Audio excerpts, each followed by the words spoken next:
Alrighty, you've done it. You've gotten through Monday's assignments, and so now you're on to Thursdays. And the thing I will remind you at this point is something I said in week 0 is working early or working ahead of the due date is really beneficial. Because in this case, for the next 2 assignments, working ahead, not understanding a piece possibly, or having some kind of technical issue. And this is true in general in this course. Working ahead allows you to reach out for help. And also when you submit, so you can see when this item's due, which should be Thursday night at midnight. I'm not going to be up at that point. But let's say you completed this early. Let's say by Thursday morning, and this is generally the pattern that you will see. Have you submitted it by this point? I will review it and see if there's anything I would suggest based on what you've done that you would need to fix to get full points. So again, the benefit of working ahead is that you can fix things, but the key is knowing that it has to be the morning before the item is due, but also that I grade every day. Okay, so before we move into this item, I have the course open as it is, and I just went into my code space, so I want to go over something you just did. So I have my README file in the git-help folder that I had you go through and do the Git workflow, right? So the Git workflow instructions are here so that if you ever need to make sure or remind yourself of the commands. But here's what you're going to see here is in the way I'm looking at it here and the way you possibly saw it on your setup, most likely code space, which is what I'm on as well. You're seeing Markdown, and the importance of Markdown is we use this for all of our notes. So not only in this course do you learn some HTML, some CSS, Bootstrap, you end up learning also Markdown, because Markdown is something, if you've taken other courses with me, you know I use Markdown exclusively or extensively. Not exclusively, but extensively. So why am I telling you this? Because right now, when you looked at this file, this was in Markdown. This is what we call the raw syntax. But if you were to come over here and do this little search, and I just did it, okay, this is the way the computer reads it. So it's the raw, but this is the way it's rendered, right? So when you look at a website, you don't see the HTML code, or in this case, you don't see the Markdown code. You see the output of that code. Okay. So that's the one thing I want you to know, right? So first that, and you can look at this, and when you look at my instruction, this is generally, especially if it's an external link, that you will see. So like here on step 1, right? So let's go up. So this single pound sign is a heading 1. This 2 pound sign is a heading 2. Now you're going to learn the equivalent in HTML later. But I just want to give you that because the further we go, as a matter of fact, this next assignment actually covers this. But the reason I'm here is because we went over the workflow. Now I've added the file, but I haven't done the workflow. Okay, so I've made sure that my edit in this case, and almost all of the VS Code setups, especially with CodeSpace, are set up this way. And I should have went to File, Autosave. Now, what that means is it's saved, but in this case, we're doing an additional workflow besides just saving it. We're saving changes to the file using version control. Okay. So what I'm going to do here is now I'm actually going to, because this is an untracked file, it is green. Green in this case means, hey, you haven't added this into the staging area. Okay.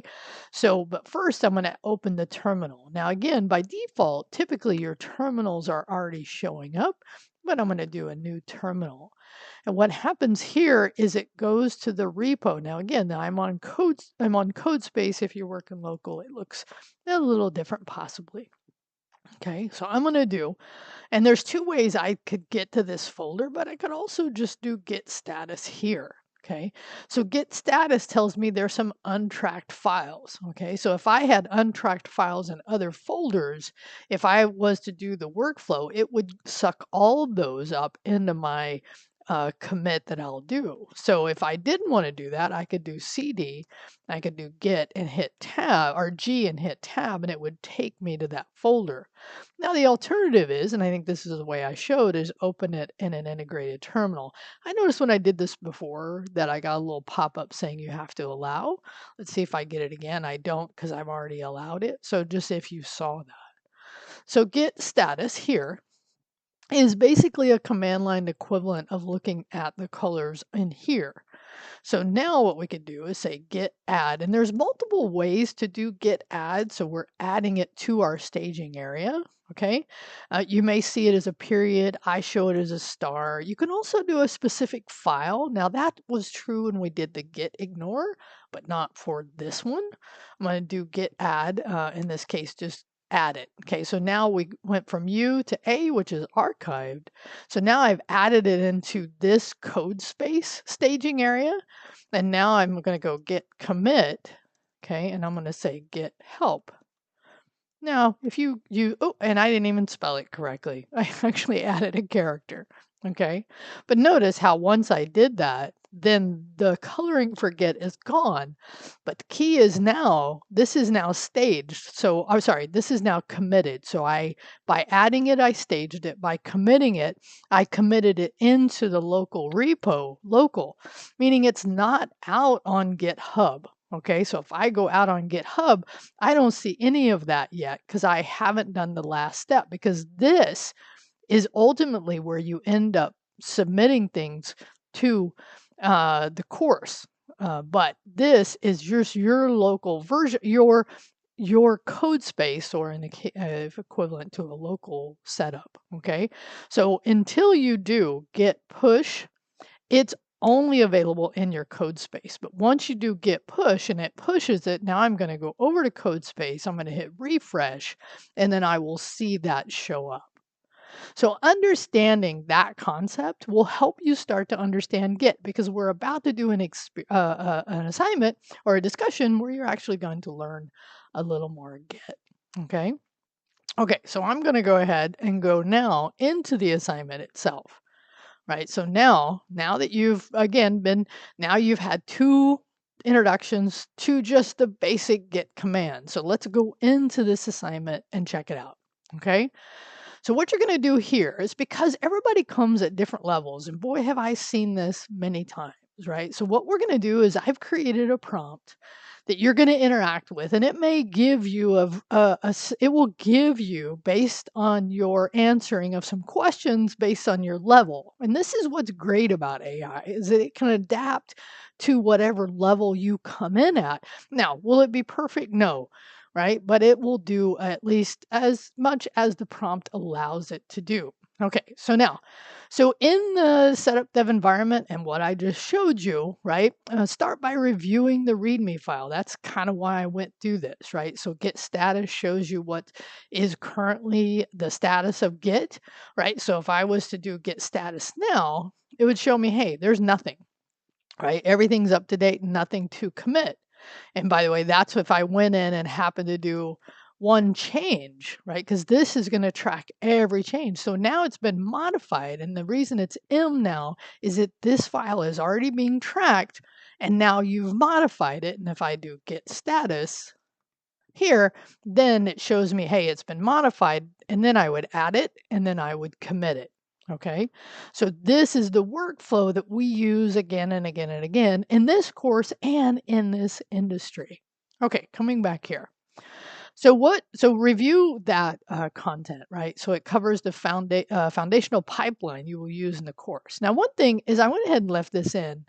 Git clone is actually something you do locally, and you will learn this in week 3, but I went ahead and left it here. And this is where you actually clone locally these repos that you're creating out on GitHub. Okay, so just know that it's basically a sophisticated copy that you're going to learn in week 3.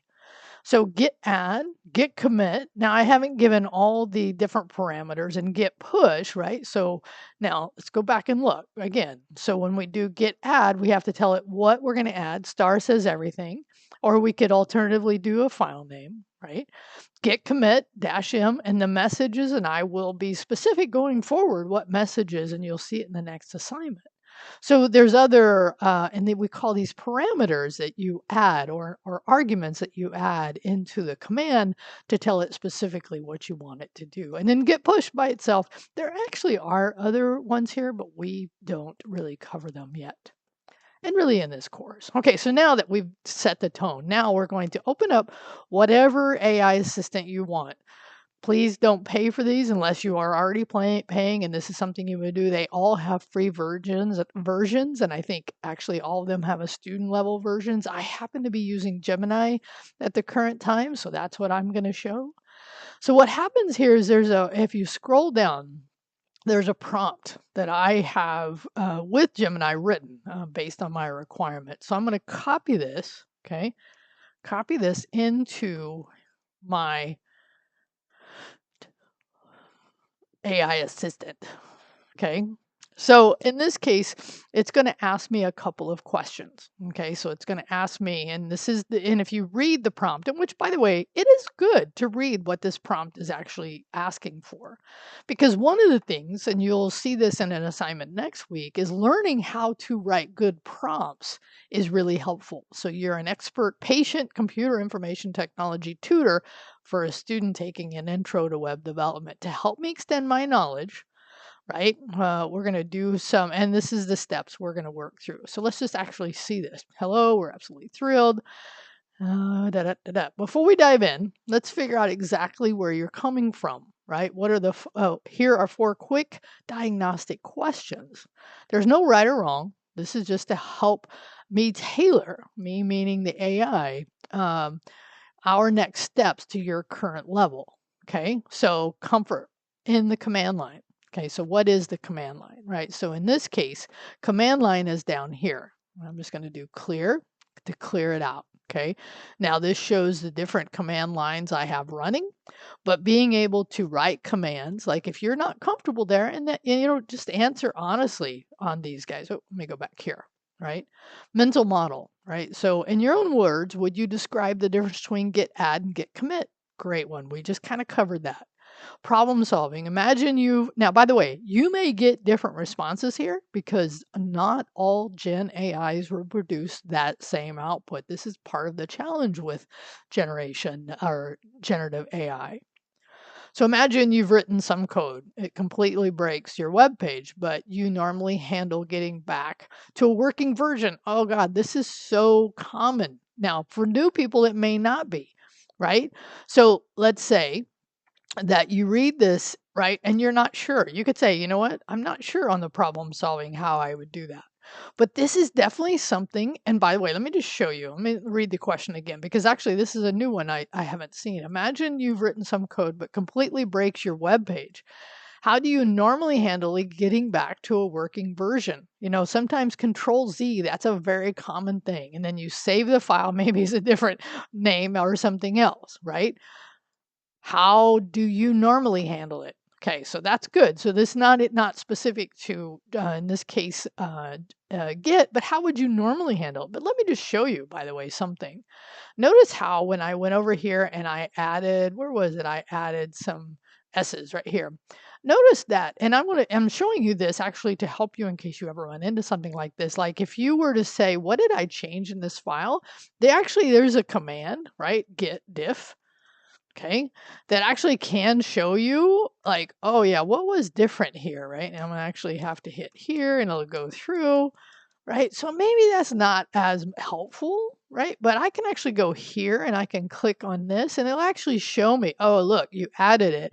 And if I wanted to revert, actually I could revert to this, to the original. And by the way, now my M goes away. So it's a way of going back, back here, okay? Coding experience. Have you built any? So answer these 3 questions, right?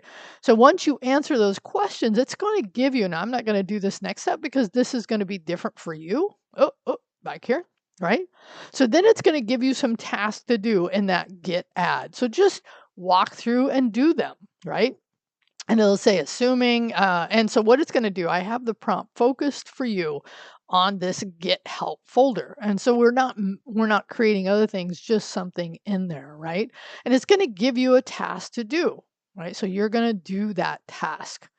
If you need help, reach out for help. And by the way, this is also where you could interact with here if you're not sure about what it's asking you to do, right? Because once you answer the best of your ability, and honestly, these three, then what it's going to come with next is going to be different based on the way you answer that. Okay, so let's go back to the discussion, right? So now, right? So now open up copy, right? The AI will suggest 3 commands for you to learn to give you short practice. Open up your code editor, and in this case, I'm going to open up code because in my code space, I'm running VS Code. That's my code editor. Okay, just to give you, if you're not sure of these things that it's asking for, right?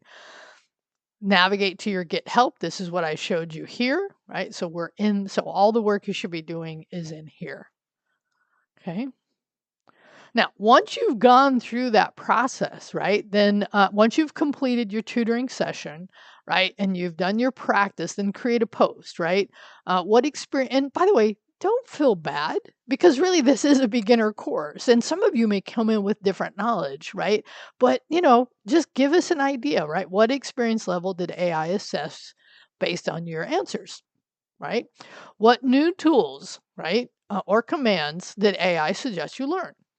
How did you practice, right? Did you run it in anywhere? Did you run into any weird terminal errors, right? Now, in this case, attach a print screen of your terminal showing commands. I'm actually going to change this because print screens are actually images and images attaching into Canvas. So I'm going to say just copy and paste any content in there. Okay. So let me show you by that. So again, I'm glad I looked at this. I didn't see that. So as an example, let's say here, right? So if I went back to here and I was to say, here we go, log file. Oh, actually, Control D. Oh, hold on. I was just about to do this and I thought, you know what? This is actually a good thing to show. So if I wasn't sure, if I was somewhere and I didn't know how to get out, now this isn't always the great idea, but just a way I can actually hit the trash can here and it would drop that, right? So what you could do is just grab some of this content, right? Copy it. And then that could be part of and I will change this to attach, copy and paste the content from the terminal for now. Okay. All right, so this is what you're going to want in your post, and in your review, your classmates post reply to at least 1%. And when I talk about this, I really ask students to find somebody who doesn't have a reply, because what I've noticed that many students will only reply to the first one, right? So do try to